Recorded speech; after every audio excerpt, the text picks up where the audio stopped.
In this week's episode of A Drier Dose of Disney, Jared gives us his tips to surviving the holidays at the Disney and Universal parks.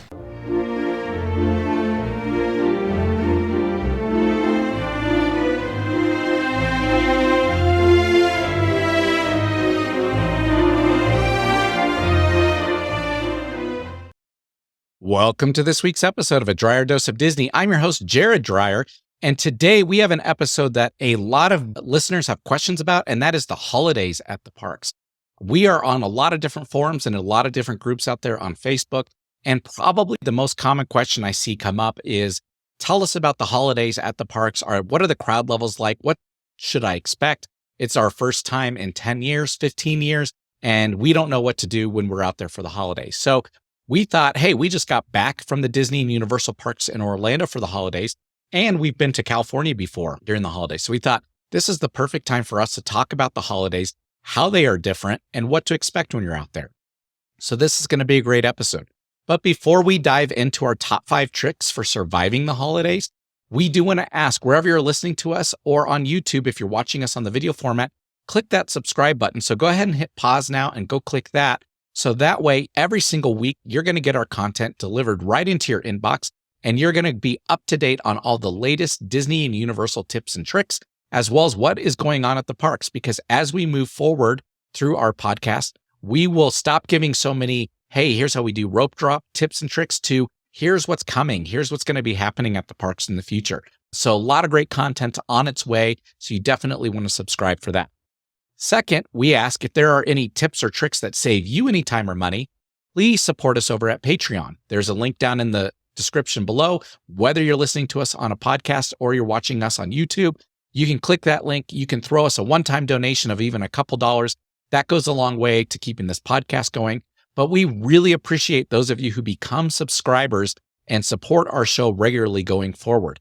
With that, you're going to get early access to our premium content, which today is the butterbeer recipe and how to go to Disney for almost free. Those will be coming to the standard channel here shortly this year, and we will be replacing that content with some new content going forward, as well as some other perks out there. So please support us over at Patreon. We really do appreciate it. Now, when we're talking about the holidays over at the Disney and Universal parks, you already know it's the busiest time of the year.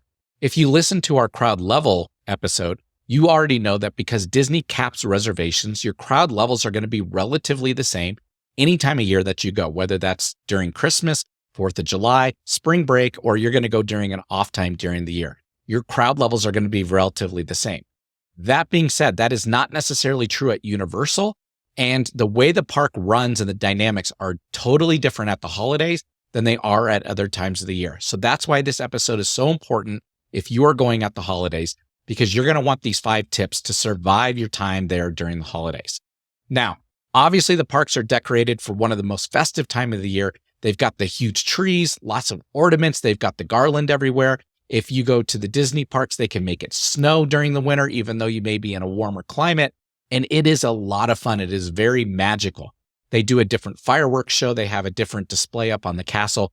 It is a completely different experience. And of course, if you go to Disneyland in Anaheim, you're going to not only get all of that cool holiday stuff, you're also going to get to experience the Haunted Mansion as the Nightmare Before Christmas edition, which usually happens October, November, and December every year, starting right before Halloween. And it may even be a little bit earlier into September when those parties kick off.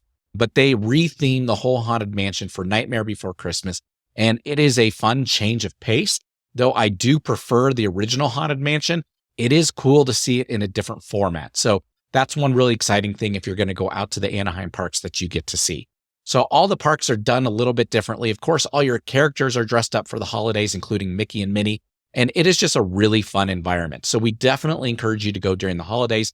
You are going to get a different experience out there. Like we said, we've done both parks, coast to coast meaning, and we've done all the locations during the holidays now. And so we've got some great tips, especially since we just got back from our Orlando trip this last year. So with that, let's go ahead and dive right on in. There's only going to be 5 tips for you today, but these are all very important. Starting with tip number 1, and that is regardless of where you're going, California or Florida, it is going to be fairly warm. So probably in the 60s or 70s as the high during the day, but 100% you need to bring a coat a sweatshirt, and a rain jacket or poncho of some sort. And the reason we tell you to bring multiple things is you want to layer up. Think about it like this. If the high is only going to be in the low 70s for the day, which if you're coming from Colorado, which is where we are, or northern US up in the snow country, it is a welcome treat to get down to 70-degree weather. We all know that. We all love that. But keep in mind that when you're going early in the morning for rope drop, it is probably only going to be about 50 degrees out when you get there. So it's going to be chilly in the morning. And then, of course, it gets dark earlier at night. And once it gets dark, the temperature is going to start falling again. So if you're waiting to watch fireworks at the parks, know that you're going to be cold at night and you're going to want those multiple layers. Now, we do tell you to dress in layers because as the day goes on and it warms up, you're probably going to want to take some of those off. When you're thinking about your coat, I would recommend something that's more down-like that you can squish down into a really small package versus a heavy winter coat like that you would take skiing. So anytime that you go to the parks, if you listen to our top 10 things to bring with you to the parks, we talk about strollers and backpacks. That is especially important during this time of the year. And the reason is during the holidays, with all those coats, sweatshirts, and rain gear, you're going to want somewhere to keep it all during the day. So if you're there with older kids, definitely bring a backpack, maybe a couple of them, and shove all those coats in there. And that's why we recommend the down ones that squish down real small, and bring that medium weight light jacket with you. Okay. If you have a stroller, of course, you can pack it all into the stroller, and that's going to make your day even easier. But you're going to want it in the morning and you're going to want it in the evening. Now, we've talked about in Orlando, it's always raining. Of course, that doesn't change this time of year. So we definitely recommend bring a rain jacket or a poncho or an umbrella with you. What's surprising is in California during the winter is their rain season. I used to live in San Diego for a few years when I went to college. And I can tell you during December through about February, it constantly just rained or drizzled all the time. And you can sometimes get that up in LA. Now in Anaheim, you're a little bit further inland than I was in San Diego. So sometimes it burns off and it doesn't quite get to you, but it can rain during the winter in California. So we recommend bring that rain jacket or poncho. Now, if you're going to use your rain jacket as your main source of keeping warm, that's totally fine. We've actually done that in the past as well. But do know that rain jackets do not breathe very well.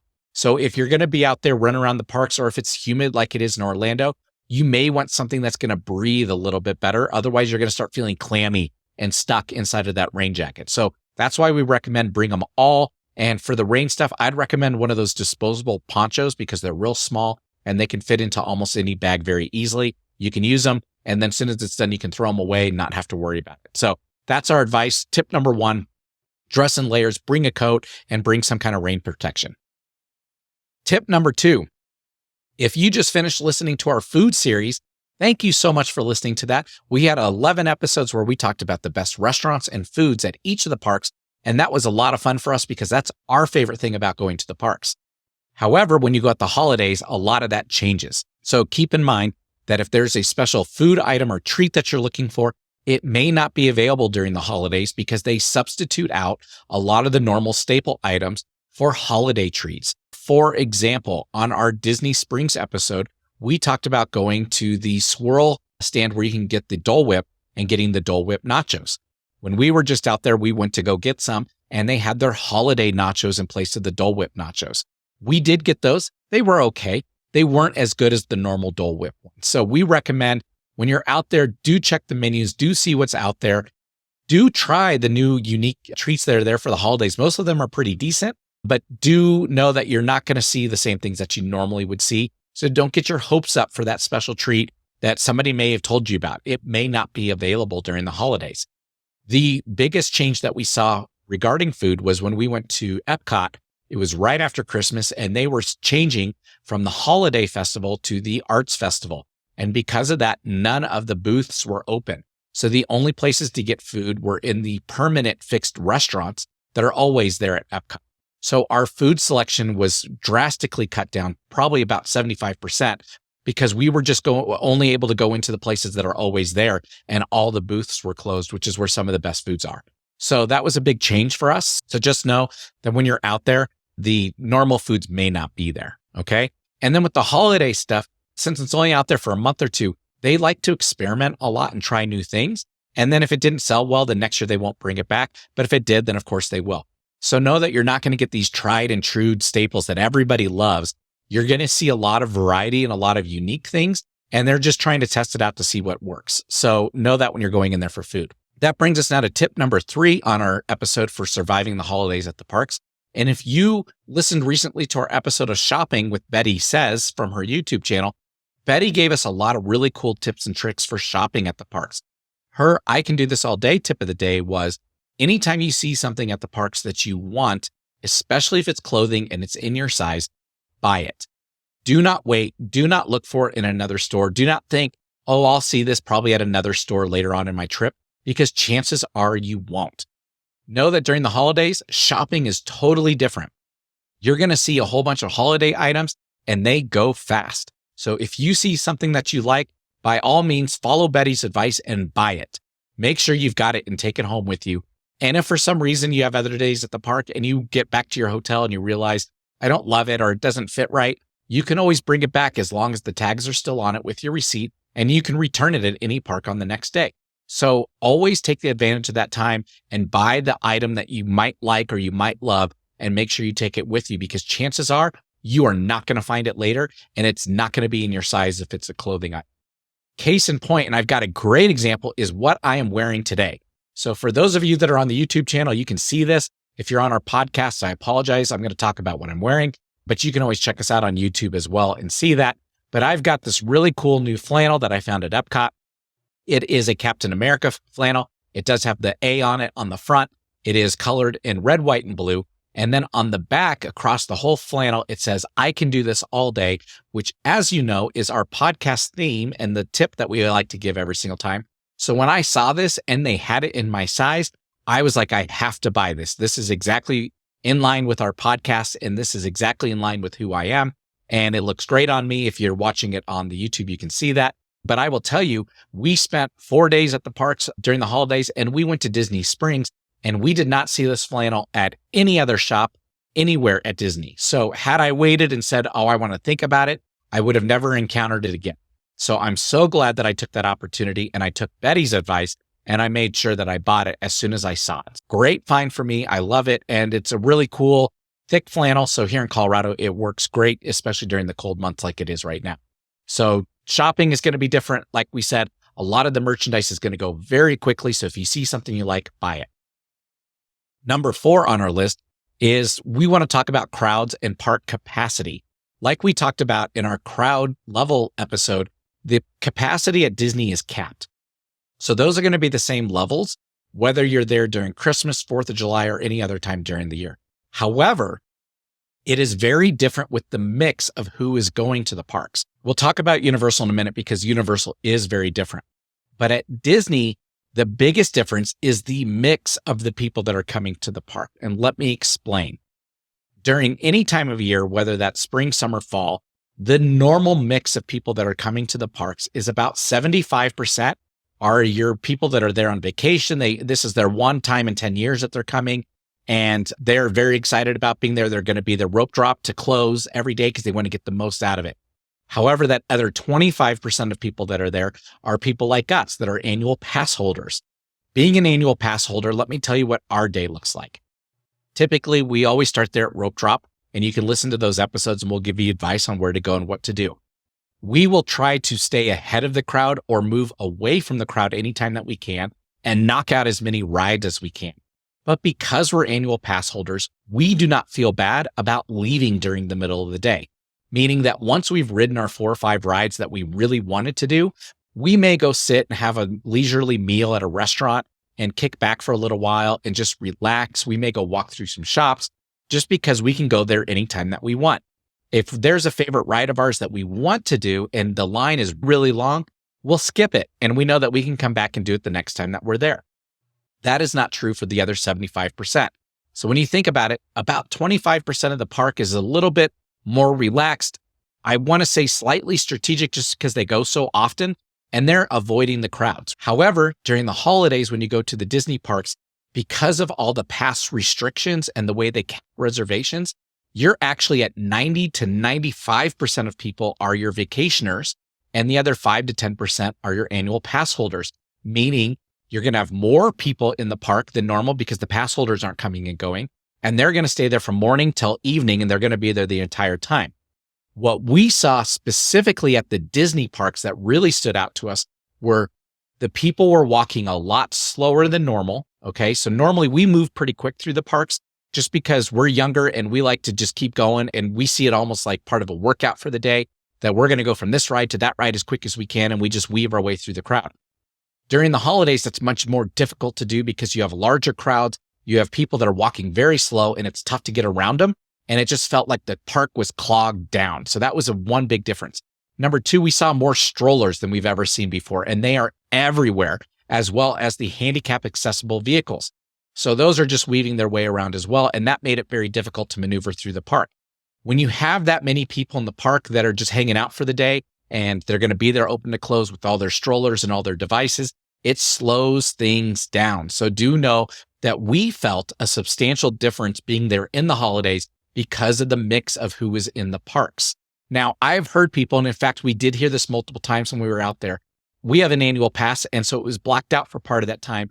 And the day that it was available to come back on, when we went, we heard multiple people say, it's crazy because all the annual pass holders are back.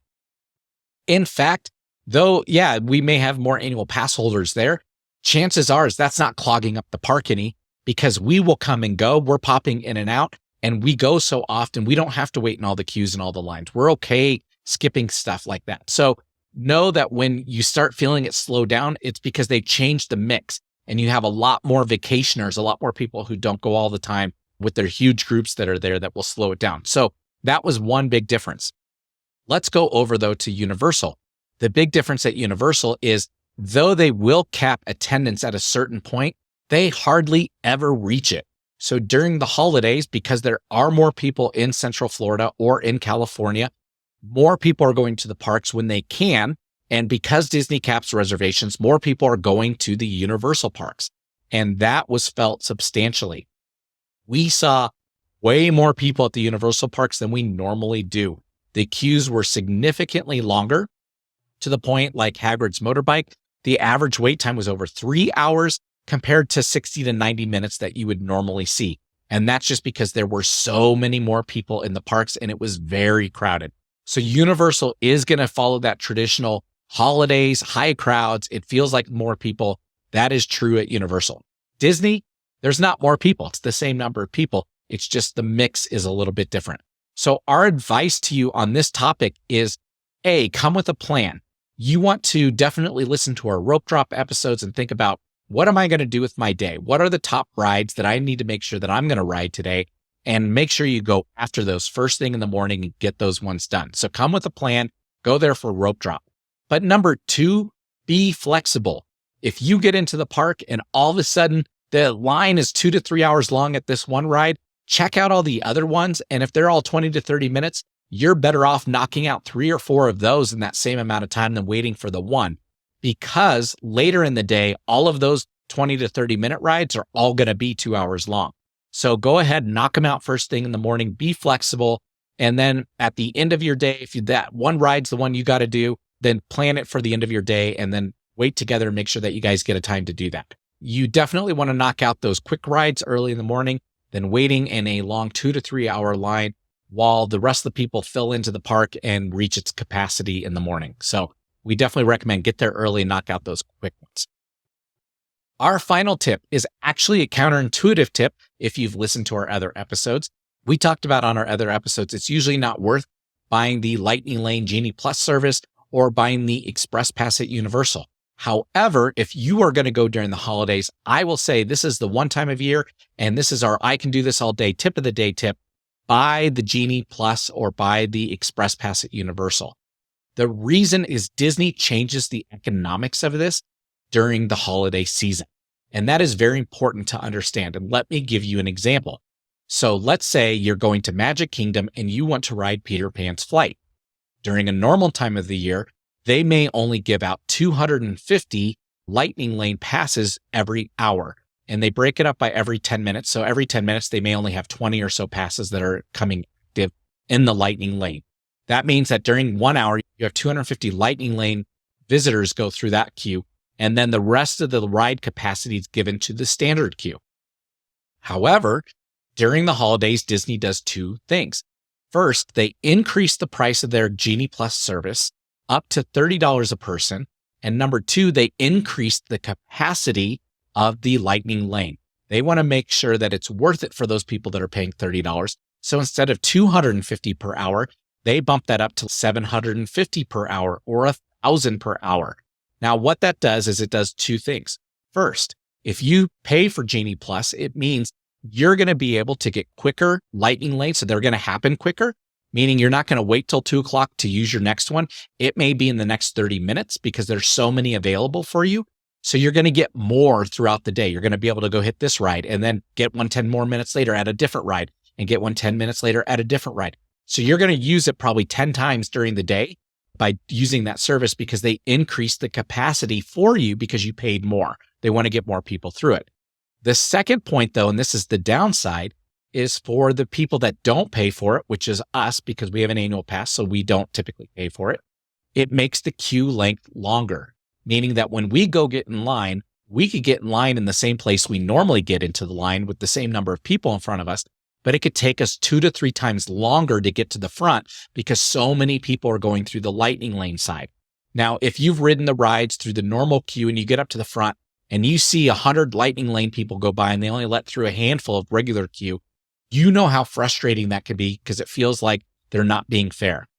Let me tell you that if you don't pay for Lightning Lane during the holidays, you will feel that on every single ride that you ride. It will take you hours to get through the queues. And when you get to the front, they are just taking hundreds of people through Lightning Lane because they're accommodating the people who paid for it. Because of that, they increased the capacity. So we definitely say this is the one time of year you 100% do want to pay for the Genie Plus service or the Express Pass over at Universal to get to the front of the line to avoid the long queues. So that is our tip of the day is you do want to pay for that. I do recommend if you're planning a vacation during the holidays, budget that into your budget. So think about how many days am I going to be at the park? Know that at Disney, it's going to cost you about $30 per person per day. So for a family of 4, that's an extra $120 a day. Or in the course of visiting 4 parks, that's almost $500. It's $480 in total for you guys to have those Genie Plus Lightning lanes every single day. And that doesn't even count the individual Lightning lanes that are available to you out there for rides like Guardians of the Galaxy Cosmic Rewind or the other more popular rides. So if you want to ride those, I would encourage you to budget those as well. So it can get very expensive very quickly. And we know the Express Pass at Universal is over $100 per person per day.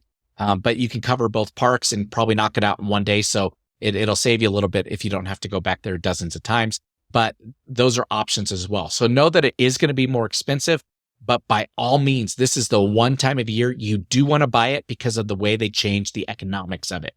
Now, if you're going to go at other times of the year, even times like summer or spring break, know that the economics have shifted back. So that means that the Lightning Lane is going to cost about $15 to $20 for the Genie Plus service, the Lightning Lanes that are out there for all the small rides. And the Express Pass at Universal is always going to be about the same price, but the economic shift. So now you're back down to, if we're using Peter Pan's Flight as an example, maybe 250 people per hour, and you're only going to get 3 or 4 Lightning Lanes throughout the day or a couple of the Express Pass rides in throughout the day. So know that the economics shift throughout the year, but they put it very heavily in favor of the people who paid for it during the holiday season. With that, those are our 5 tips for surviving the holidays at the Disney or Universal parks. Whether you're going to California or Orlando, they're all the same. So we definitely encourage you to listen to this again before you go to the parks. We wish you a magical week and have fun planning your next vacation. And we'll talk to you on our next episode. Bye-bye.